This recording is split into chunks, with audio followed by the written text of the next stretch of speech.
Bonjour à tous, j'ai une petite vidéo sur un EasyCam Redox. Donc on est sur un EasyCam Redox ORP, donc un single. Donc là je vous montre, vous êtes sur un EasyCam, voilà, qui est ici. On a un petit bouton en dessous où il y a 3 positions, une position 1, une position 0, une position 2. Donc là on est sur la position 1, vous avez stand-by. Position 0, c'est quand il est prêt à se mettre en route. Donc là vous avez la valeur de redox qui s'affiche. Et position 2, si j'appuie là-dessus, c'est pour pouvoir forcer et faire l'amorçage de la pompe sur le liquide, chloroliquide. Donc là, je me positionne sur le point 0. Là, la consigne, elle est à...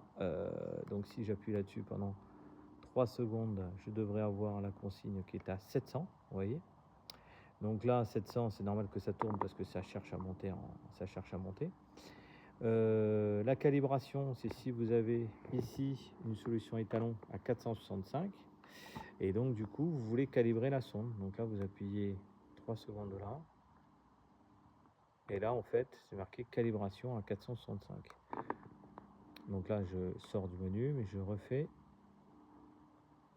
voilà, et là je vais valider. Donc là il y a 60 secondes sur lequel en fait il va y avoir une calibration. Et en fait si c'est marqué erreur, ça veut dire qu'en gros, la sonde, il y a trop d'écart entre la mesure réelle de la sonde et ce qu'on lui demande en 465. Soit la solution elle est pourrie, soit c'est la sonde qui est naze. Donc là, dans ces cas-là, il faut changer la sonde.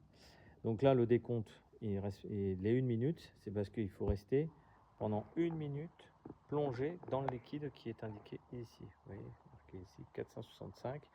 25 degrés, c'est l'idéal pour pouvoir étalonner. Ça sert à rien d'étalonner en hiver quand il fait 0 degré. Du coup, la solution peut être un petit peu trompée, altérée, on va dire, sur la véritable solution, la mesure de solution. Donc, j'en profite pour vous montrer l'alimentation. Elle se fait directement là. Il n'y a pas de détecteur de débit. Donc, comme il n'y a pas de détecteur de débit, l'idéal, c'est d'asservir en fait l'alimentation, ça, sous le contacteur de puissance de la pompe. Comme ça, en fait, dès que la pompe se met en route, ça se met en route aussi en même temps. Donc là, il voit que du coup, c'est OK à 75%. Donc là, il a sauvegardé.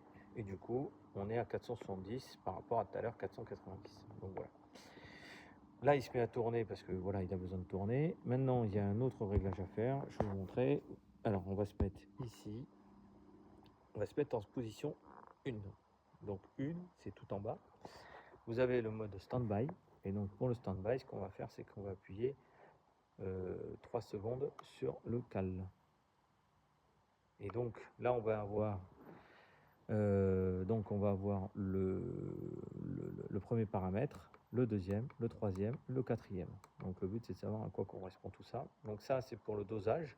Donc il n'y a qu'un seul dosage sur le EasyCam Chlore. Vous avez que le low, parce que j'ai beau appuyer là, de toute façon, ça fait pas plus, il n'y a rien. Le deuxième, ça, c'est pour régler le temps d'alarme. Donc on va le laisser justement à 1 minute, parce que du coup, le but, ce sera vraiment de voir comment ça fonctionne pour pouvoir quitter l'alarme. Et en même temps, vous allez voir comment ça marche. Donc je vais programmer ça à 1 minute, comme ça vous allez voir que du coup, comment ça fonctionne. Excusez-moi, c'est un petit peu long. On peut aller jusqu'à 150 minutes en termes d'alarme, pour info. Donc ce qui veut dire l'équivalent de 2h30. Voilà, là vous allez voir. Et après ça c'est off, si on veut quitter l'alarme, chose que je déconseille, on peut mettre 1 minute. Ensuite, on va retrouver 3. Off, ça c'est pour la mise en route de lui. On peut laisser jusqu'à 5 minutes. Le fait qu'il ne se mette pas en route tout de suite. Une fois qu'il est alimenté, il peut attendre 2, 3, 4, 5 minutes avant de se mettre en route pour éviter d'injecter trop vite. Et ici, vous avez la sauvegarde. Donc soit vous faites je veux sauvegarder, soit non. Donc là, vous dites je veux sauvegarder, ça mémorise et stand-by. Maintenant, on repart en dessous. On est donc sur une mesure à 470. Donc forcément, il injecte. Et vous allez voir qu'au bout d'1 minute, vous allez avoir une alarme OFA qui va clignoter. Donc, il va clignoter de 2 manières. La première fois pour prévenir comme quoi la mesure est un peu basse. Donc, il va clignoter en alternance avec la mesure OFA et 470. il peut le faire autant en haut comme il peut le faire autant en bas. Et donc il peut le faire au-dessus de 900 pardon, ou comme il peut le faire en dessous de 450. Donc l'alarme mini, c'est à peu près ça. Voilà. Et là, il y a l'alarme UEFA qui se met à clignoter. Donc là, ça va durer encore une petite minute. Et ensuite, après, il va vraiment arrêter l'alarme. Et donc le seul moyen de pouvoir justement prolonger cette alarme-là, c'est dans le paramètre 2. Voilà, là, on est arrêté.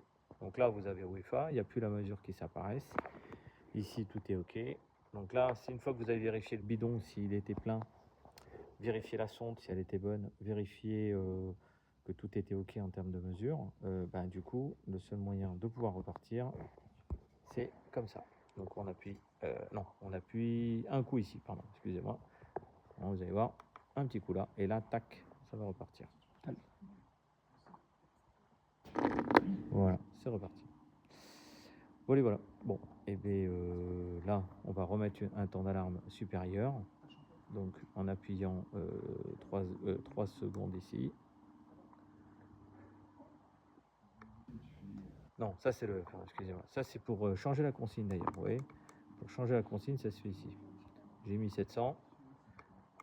C'est ici. On change la consigne comme ça, 750. On peut aller jusqu'à 850. Et le plus bas, 450. Donc ici, dans ce cadre-là, on va régler à 700. Et ça se sauvegarde automatiquement. Voilà. Mémoriser, ça repart. Par contre, vous voulez justement repartir sur le réglage du temps d'alarme. Il faut pas oublier de se mettre en position 1, stand-by. On appuie 1, 2, 3. Ah non, c'est pas ce bouton-là, excusez-moi. Donc c'est 1, 2, 3. Le temps d'alarme est 1 minute. Du coup, on appuie un coup ici et on va aller là. Et du coup, on augmente le temps à 150 minutes. Et après, on va valider la sauvegarde. Et comme ça, au moins, ça sera réglé.